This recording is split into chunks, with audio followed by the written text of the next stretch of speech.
Manzo Allah ya faɗa cikin hadisi cewa duk wanda ya auri mace sama da ɗaya fa mala ila idahunna, ya karkata zuwa ga ɗaya daga cikin mata, ya nuna ya fi son wata akan wata, ya nuna ya fi kyautata wata akan wata, ya nuna ya fi ciyar da wata akan wata, a kiyama zai tashi sifarsa daban, ɓangaren jikinsa gaba ɗaya ya rotse ya shanye.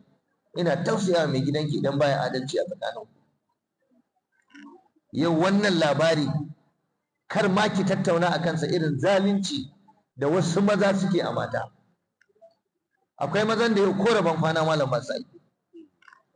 Na faɗa a karatu ina bayani malam, wata mata ta zo take ce min malam mijinmu baya mana rabon kwana, in ya zo kawai duba yake yi wa ya tafi kwalliya a ranar, wa ya ga ta yi wanka ta gyara jiki. Ta ce haka zai jera mu uku hudu, idan ya zo sai ya kalli wannan, sai ya daɗa duba wannan, sai ya harari wacce ya kalli wannan, sai ya nuna wacce ta ke shiga ɗaki ke ce mai girki yau, saboda wulaƙanci. Ta ce malam in ta wanka ina zuwa kullum baya zaɓa na. Akwai kes ɗin da aka kawo mana shi ko mai gida, duk da ya shiga ɗakin uwar gida to duk inda 12 dare ta yi sai ya fito, sai dai ki ganshi da mayafinsa ya taho ya koma ɗakin amarya, a can yake ƙarisawa. Ba ku gane ba ko? Ranar girkin uwar gida, ranar girkinta ba ta isa ya kwana a gidanta gaba ɗaya ba. In ya je ya raba dare, wai wannan ya mai ƙoƙari kenan, duk inda dare ya raba gida biyu to sai dai a ganshi yana janye da bargonsa ya tafi ɗakin amarya. Uwar gida ta zo ta ce ni fa ban gane wannan al'amari da ake bai, ce wallahi shi ma bai san yana yi ba, ga an bacci ne da shi. Wai bacci ne wallahi yake dauke take tuka, kuma yanzu baccin kullum sai in kana ɗakin uwar gida sai ya rinka ɗaukan ka ya mai da kai ɗakin amarya.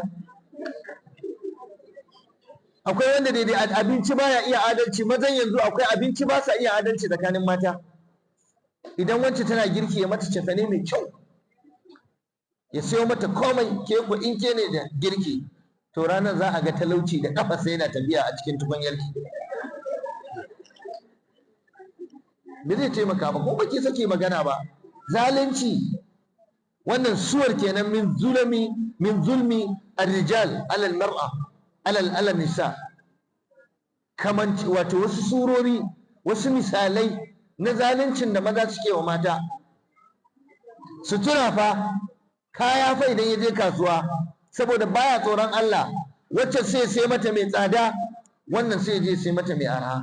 Idan ya zo wacce kusanta sai shiga daki ce gana ki boye shi nace boye ki boye ki. In ga wannan na sai miki saboda ina son ki, na jin daɗin al'amarin ki. Ita ko wannan tunda yar iska ne ba ta da mutunci, kin ga wannan na sai mata. Inna lillahi wa inna ilaihi raji'un. Allah ya sauke, ka siyo kanka wuta, ka siyo kanka bala'i. Shi sa duk namijin da baya adalci a tsakanin mata ke tausaya masa, mutuwarsa tashin hankali ne. Akwai wanda duk ranar da ya zo dawowa inda yana ɗakin amarya zai tsaya a bakin titi ya mata sayayya ko mata arziki leda ba kala kala, wannan ta kaji, wannan ta madara yogurt, wannan ta kaza, wannan ta biskit. Mace ce mai son chocolate sai je shi chocolate komai. In dai ranar girkin ta ne sai ciko raɗe haka yake tahowa, amma fa baya dawowa sai an yi bacci.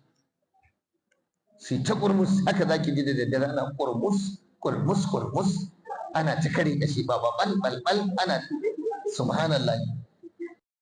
Ita ko waccar barwa Allah wanda ya ta tuka da daddare shi za a ci, bayan shi ba komai ba zai zo da shi ba. Dan Allah maza suna yi ko ba sa yi?